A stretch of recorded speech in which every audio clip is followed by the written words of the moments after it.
श्री भागवत भगवान की है आरती, पापियों को पाप से है तारती। श्री भागवत भगवान की है आरती, पापियों को पाप से है तारती, पापियों को पाप से है तारती, पापियों को पाप से है तारती। भगवान के घर में बड़ा सुख है, बड़ी शांति है, बड़ा प्रेम है।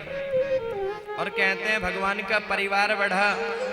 अब 16,108 विवाह हुए और कहते हैं सब रानियों के यहाँ पर 10-10 पुत्र हुए और एक-एक बेटी हुई। लिखा है कि एक दसदा कृष्णस्य पुत्रान 10 10 बेटे और एक बेटी। 16,108 रानियों के यहाँ पर। लेकिन महाराज फिर भी घर में बड़ा प्रेम है। भगवान कृष्ण अपने बच्चों को, अपने पुत्रों को सुंदर शिक्षा देते।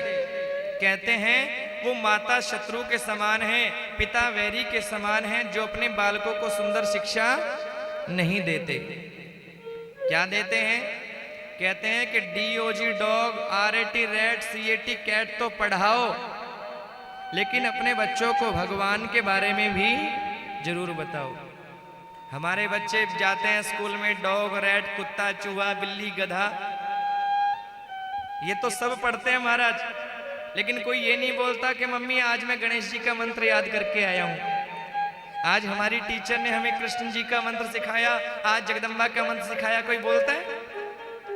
ये तो बोलता है DOG डॉग, डॉग माने कुत्ता, बोलते हैं ना। CAT कैट, कैट माने, RAT रैट, रैट माने, सबको पता है ये। कुत्ता, बिल्ली, चूहा, गधा मारा सबको पता है। लेकिन हनुमान जी का मंत्र सुनाओ, कन्हैया का मंत्र सुनाओ, देवी जी का मंत्र सुनाओ। बोले महाराज पढ़ाई को ना तो कड़ा से आएगा। कहते हैं माँ बाप भी बच्चों को आज यही शिक्षा देते हैं जिससे केवल पेट भर जावे। बोले अपने बच्चों को खूब पढ़ाओ, डॉक्टर बनाओ, इंजीनियर बनाओ, वकील बनाओ, टीचर बनाओ, लेकिन सुंदर शिक्षा भी जरूर दे। भगवान के बारे में बताएं, देश के बारे में बताएं, संतों के बारे में बताएं, गुरुजनों के बारे में बताएं। भगवान अपने बच्चों को सुंदर शिक्षा देते हैं। बेटा तुम हो राजा के बेटे, तुम हो राजा के बेटे, और देखो तुम्हारे पास 5 चीजें हैं, और ये 5 चीजें जिसके पास होती है उसके बिगड़ने का कारण ज्यादा बन जाता है। क्या है वो 5 चीजें? ध्यान से सुनना। तो कहते हैं कि रूप यौवन संपत्ति प्रभुत्वम अविवेकिता एक अनर्थाय किम यत्र चतुष्टयम्। कि बेटा तुम सभी रूपवान हो, तुम बड़े सुंदर हो, कई बार अधिक रूपवान होना बिगड़ने का कारण बन जाता है।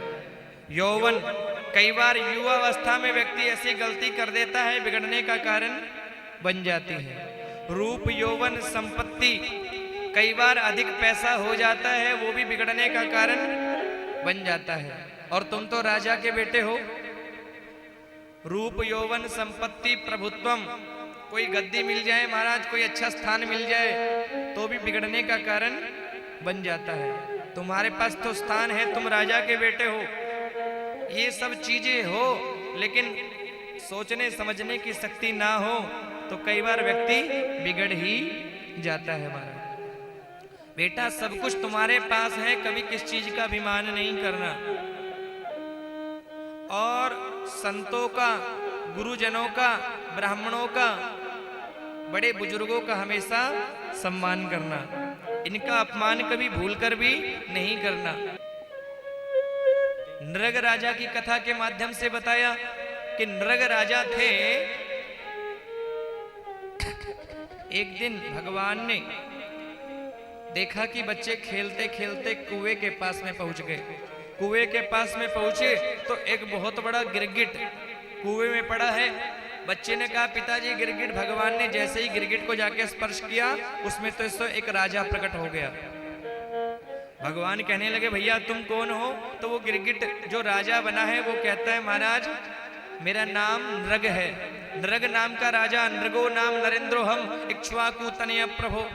महाराज सूर्य वंश में मेरा जन्म हुआ, मेरा नाम है नृग राजा। मैंने इतनी गौओं का दान किया जितने आकाश में तारे हैं। तो फिर तुम गिरगिट क्यों बन गए? बोले महाराज मैंने गौओं का तो दान किया, लेकिन क्या किया, एक बार मैंने एक गाय किसी ब्राह्मण को दान कर दी। अब वो गाय ब्राह्मण को दान कर दी, हुआ ये कि वो गाय आकर के मेरी पास लाखों गौवे हैं, वो गाय जो ब्राह्मण को मैंने दान की वो गाय आकर के वापस मेरी गौवों में मिल गई। और उसी गाय को जो मैंने गाय दान करी उसी गाय को मैंने दोबारा एक दूसरे ब्राह्मण को दान कर दिया, एक संत को दान कर दिया। अब वो संत गाय ले जाने लगे तो जिसको गाय पहले दान की थी वो बीच में मिल गए और वो कहने लगे अरे भैया ये तो मेरी गाय है। दूसरे संत कहने लगे भैया तुम्हारी गाय कैसे हो सकती है, ये गाय तो हमें राजा ने दान दी है। वो कहते हैं बोले दान कैसे दे सकते हैं, ये गाय तो मुझे दान कर दी, तो तुम्हें कैसे दान कर दिया? अब वो संत ब्राह्मण आपस में झगड़ने लगे तो बोलने लगे, बोले चलो राजा के पास पता करते हैं ये गाय किसकी है। अब राजा के पास में पहुंचे, राजा ने अहम में अभिमान में आकर के कह दिया, बोले लड़ते काय को हो, झगड़ते काय को हो, अरे सबको गाय हम ही तो दान में देते हैं और ऐसे ऐसे लड़ते हैं, अरे सबको हम ही दान करते हैं, हम ही दानी हैं, हम ही सबसे बड़े हैं। महाराज राजा को अभिमान आ गया। संत ने देखा कि राजा तुम गद्दी पर अच्छी पर बैठे हो लेकिन तुम न्याय करने में समर्थ नहीं हो, तुम्हारी बुद्धि तो गिरगिट के जैसी है। हाँ तुम ये बोलते कि महाराज मैंने गाय ये गलती से आपको दान कर दी, मुझे माफ कर दीजिए तो ठीक था, लेकिन तुम्हें तो बड़ा अभिमान है, ये मेरा श्राप है कि तुम जाओ गिरगिट बन जाओ। और महाराज उनके श्राप के कारण वो गिरगिट बन गए। लेकिन राजा ने क्षमा मांगी तो संत ने कहा कि तुम्हारा उद्धार जब भगवान कृष्ण अवतार लेकर के आएंगे तो उनका स्पर्श होने से तुम्हारा उद्धार होगा। भगवान अपने बच्चों को सुंदर शिक्षा देना चाहते हैं कि जब एक दान दोबारा वही दान कर दिया जाए तो उसकी ऐसी गति हो गई, और संत का किसी ने अपमान कर दिया तो क्या हो सकता है। बड़ी सुंदर शिक्षा देते लेकिन कभी समझते कभी नहीं समझते। एक बीच में श्री सुखदेव जी राजा परीक्षित को गोपी उद्धव संवाद के बारे में बताते हैं कि जब से भगवान कृष्ण विद्या अध्ययन करके लौट के आए, कंस को मारने के बाद विद्या अध्ययन करने के लिए गए थे और विद्या अध्ययन करके लौट करके जब से मथुरा आए तब से बड़े उदास रहते हैं महाराज। जब से विद्या अध्ययन करके लौट करके आए हैं तब से बड़े उदास रहते हैं, अपने महल में बैठे रहते हैं, किसी से बात नहीं करते, किसी से बोलते नहीं है। अब इनका बड़ा नाम हो गया महाराज, मैया बोलती थी कन्हैया, लेकिन मथुरा में इनका नाम हो गया वसुदेव नंदन यदुकुल कमल दिवाकर श्री कृष्ण चंद्र जी महाराज की जय। कितना बड़ा नाम हो गया, मथुराधिपति वसुदेव नंदन यदुकुल कमल दिवाकर श्री कृष्ण चंद्र जी महाराज। बड़ा नाम हो गया, लेकिन जब से मथुरा में आए हैं तब से बड़े उदास रहते हैं, अपने महल में बैठे रहते हैं, घंटों घंटों बैठे रोते रहते हैं, किसी से बात नहीं करते। एक दिन माता देवकी कहने लगी वसुदेव जी से, हे प्रभु बेटे को आए हुए इतने दिन व्यतीत हो गए, आज मैं अपने बेटे के लिए स्वयं भोग बनाऊंगी। वसुदेव जी कहने लगे देवी बनाओ ना, मना कौन करता है। 56 भोग अपने हाथों से बनाया और थाली ले जाने के लिए जैसे ही तैयार हुई तो याद आया कि मेरे लाला को तो माखन मिश्री बहुत पसंद है, एक माखन मिश्री की कटोरी भी रख ली। और जैसे ही कृष्ण के पास में पहुंची, कृष्ण ने मैया को प्रणाम किया, हाथ में 56 भोग की थाली को देखा और जैसे ही थाली में माखन की मिश्री, माखन और मिश्री को देखा, आंखों में आंसू आ गए। बोले क्यों? जैसे ही माखन को देखा, जैसे ही मिश्री को देखा, माता यशोदा की याद आ गई और कहने लगे कि मैं मैया यशोदा को बोल कर के आया कि मैया परसों आगमिष्यामि, मैं परसों लौट कर के आ जाऊंगा। वो बूढ़ी यशोदा मैया, वो नंद बाबा, ब्रजवासी, बाल गोपाल, गोपी सब मेरे रथ के पीछे दौड़े दौड़े आए, दौड़े दौड़े आए और मैं सबको बोल कर के आ गया कि मैं परसों लौट कर के आ जाऊंगा। अरे मुझे नहीं जाना था परसों, तो मैं क्यों परसों की बोल कर के आया? माता यशोदा तो लौट करके चली गई। उद्धव आए हैं। उद्धव ने कहा प्रभु आप परेशान क्यों होते हैं, क्यों दुखी हैं? मैंने सुना है जब से आप आए हैं तब से रोते रहते हैं।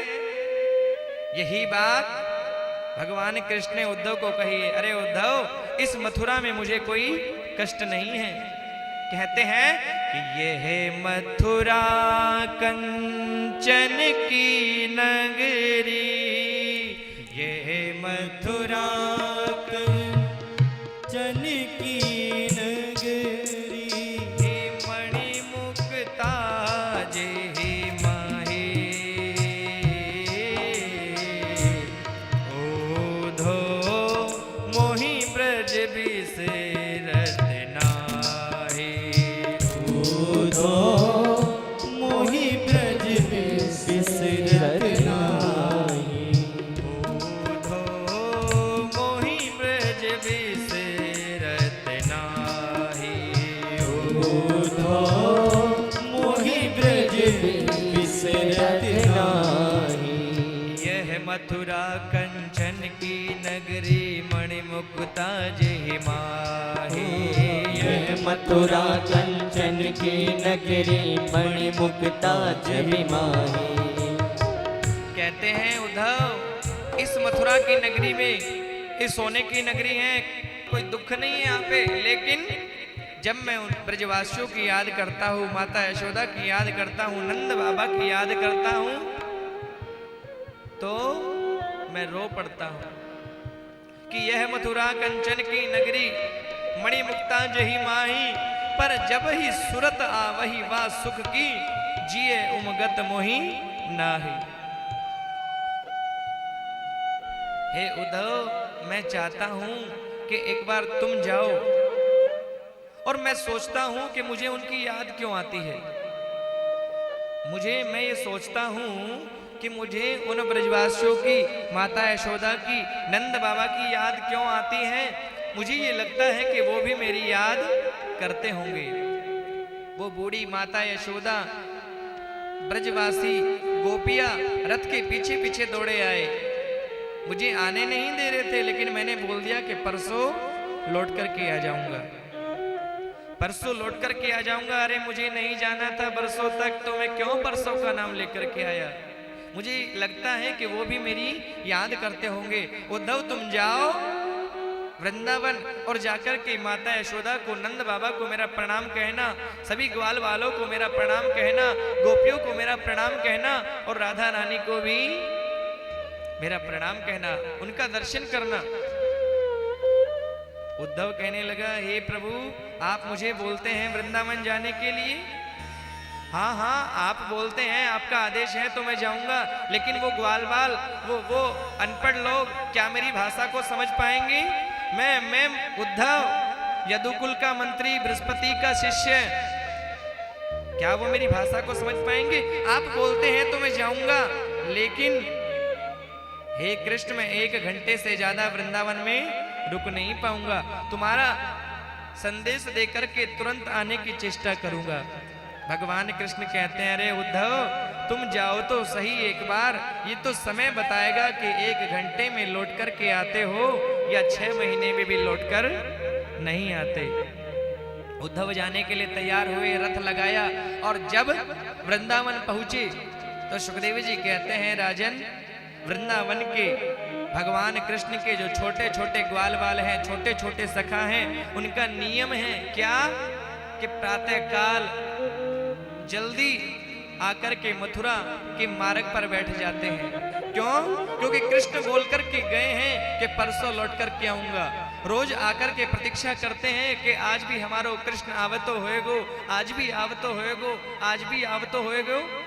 छोटे छोटे ग्वाल बाल सखा मथुरा के मार्ग पर आकर के बैठ जाते हैं, पूरा दिन प्रतीक्षा करते हैं कि हमारो कृष्ण आवेगो, हमारो कृष्ण आएगो, हमारो कृष्ण आएगो। और जब सायकाल तक कृष्ण लौट कर के नहीं आते तो जाकर के बोल देते हैं मैया यशोदा को कि मैया आज भी ना आयो तेरो लाला। और रात्रि होती है, विधाता से प्रार्थना करते हैं, हे विधाता रात्रि जल्दी बीत जावे। प्रातः काल ब्रह्म मुहूर्त में उठ करके जाकर के दोबारा मथुरा के मार्ग पर बैठते हैं, रोज प्रतीक्षा करते हैं। आज ब्रजवासी मथुरा के मार्ग पर बैठे, देखा कि मथुरा की ओर से एक रथ चला आ रहा है। जैसे ही रथ को देखा ब्रजवासी खुश हो गए, अरे लाला आए गयो, अरे कृष्ण आए गयो, अरे लाला आए गयो, अरे कृष्ण आए गयो, अरे लाला आए गयो। सभी ब्रजवासी दौड़ करके रथ के पास में पहुंचने लगे। एक ब्रजवासी, एक सखा झाड़ियों के पीछे छुप करके बैठ गया। दूसरे सखा ने कहा, अरे अरे भैया तो को मिलने के लिए ना जानो, कृष्ण आए गयो, लाला आ गयो, अपनो सखा आए गयो। और छोटा सखा झाड़ियों के पीछे छुप करके बैठा है और बोलता है, जब तक कृष्ण आए करके मोसू माफी ना मांगेगो, मेरे पाँव ना पकड़ेगो और कभी दोबारा जानो को वादो ना करेगो, तब तक जाए करके कृष्ण से मिलनो नहीं है। जब तक आकर के मुझसे माफी नहीं मांगेगो तब तक जाकर के कृष्ण से नहीं मिलनो। ये सुनकर के दूसरे सखा कहने लगे, भैया तो को ना जानो तो ना जा, हम तो जाए रहे हैं, लाला आए गए, कृष्ण आए गए। सब दौड़ पड़े महाराज। रथ नजदीक आकर के रुका। उस सखा ने सोचा, अरे लाला से नाराज तो बाद में हो ही लूंगो, एक बार जाकर के कृष्ण को दर्शन तो कर लूं। वो भी दौड़ करके गया है महाराज, रथ के पास में पहुंचा और देखा कि रथ में लाला तो है ही नहीं। सोचने लगे, हमारो लाला हो तो रथ से कब को नीचे दौड़ करके हमसे गले से लगा ले। तो जैसे ही पर्दा उठा करके देखा महाराज, रथ में तो कोई और ही बैठा है। उद्धव ने प्रणाम किया, मैं उद्धव। अरे महाराज मैं, अरे अरे भैया मैं उद्धव, बृहस्पति का शिष्य, यदुकुल का मंत्री, भगवान कृष्ण ने भेजा मुझे, कृष्ण ने भेजा है। अरे उनको याद आती है सबकी, ब्रजवासियों की, गोपियों की, माता यशोदा की, नंद बाबा की, इसलिए उन्होंने मुझे भेजा। ब्रजवासियों की आंखों में आंसू आ गए और कहने लगे, अरे वाह रे कन्हैया, परसों की बोल करके गया और बरसों। परम पूज्य आचार्य श्रद्धेय पंडित बजरंग शास्त्री जी महाराज के मुखारबिंद से अपने ग्राम, नगर एवं क्षेत्र में श्रीमद् भागवत कथा, श्री राम कथा, शिव पुराण एवं नानीबाई का मायरा का भव्य आयोजन करवाने के लिए संपर्क करें। महाराज श्री द्वारा संचालित आध्यात्मिक मासिक पत्रिका प्राप्त करने हेतु एवं महाराज श्री द्वारा गाए भजन एवं कथा की CD, DVD या पेन ड्राइव प्राप्त करने के लिए संपर्क करें। संपर्क सूत्र दिल्ली कार्यालय।